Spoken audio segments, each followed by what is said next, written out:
Galatians 3:16. Now to Abraham and his seed were the promises made. He said, not as in seeds, as of many, but as of one, and to thy seed, which is Christ. So for seed here is sperma, okay? And it signifies offspring, whether consisting of one or many. The word sperma refers to both, compared to zerah of the Hebrew, which also refers to descendants as in one or many. Let me show you a comparison here. In Genesis 3:15, it's singular, zerah. In 17:18, it's plural.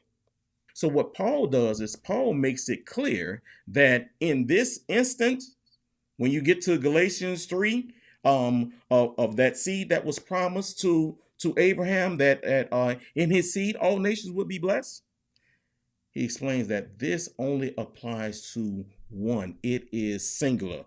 Watch this. The first promise was conditional, made to the seed of Abraham, which is Israel, plural. It was about land.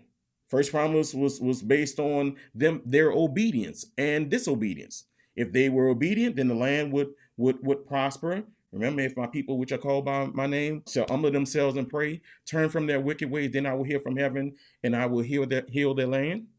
Okay, their land. That land, he told Abraham, I'm giving this land to your seed. Then the second promise, it was made to Abraham, in thy seed all nations shall be blessed. We're talking about a singular. This is unconditional, and we're talking about one person, which is Christ.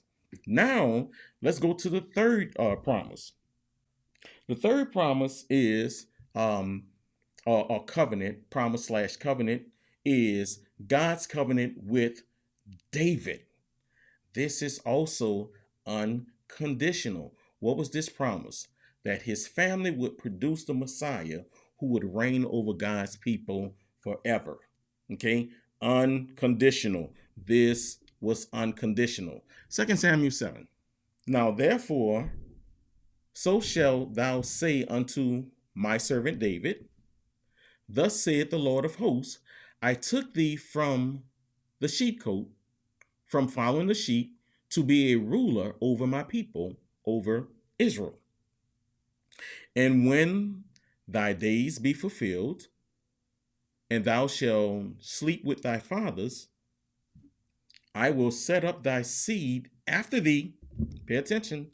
I will set up thy seed after thee, which shall proceed out of thy bowels, and I will establish his kingdom. He shall build an house for my name, and I will establish the throne of his kingdom forever. I will be his father, and he shall be my son. Make sure that this is no way for this to be misinterpreted. I will be his father, and he shall be my son. If he commit iniquity, I will chasten him with the rod of men and with the stripes of the children of men. Now, let me say this.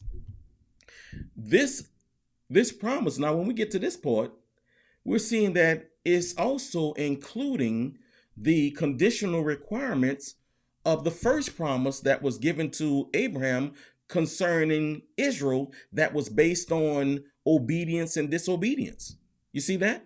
It says, I will be his father, he shall be my son. If he commit iniquity, I will chasten him with the rod of men and with the stripes of the children of men.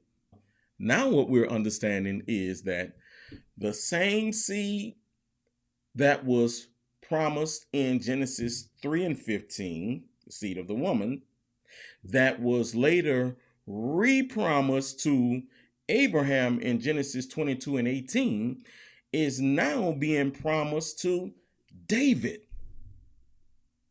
You see that? So it's still the same. We're still dealing with the same seed. Luke 1, begin at verse 68. Blessed be the Lord God of Israel, for he had visited and redeemed his people, and hath raised up an horn of salvation for us in the house of his servant David. That's the lineage of David. And he spake by the mouth of his holy prophets, which have been since the world began, that we should be saved from our enemies and from the hand of all that hate us, to perform the mercy promised to our fathers, and to remember his holy covenant, the oath which he sware to our father Abraham, that he would grant unto us, Israel, that we, being delivered out of the hand of our enemies, might serve him without fear, in holiness and righteousness before him all the days of our life. So this is why, and this is how, in Galatians 3:19, when Paul says, wherefore then serveth the law, it was added because of transgression, until the seed should come, to whom the promise was made.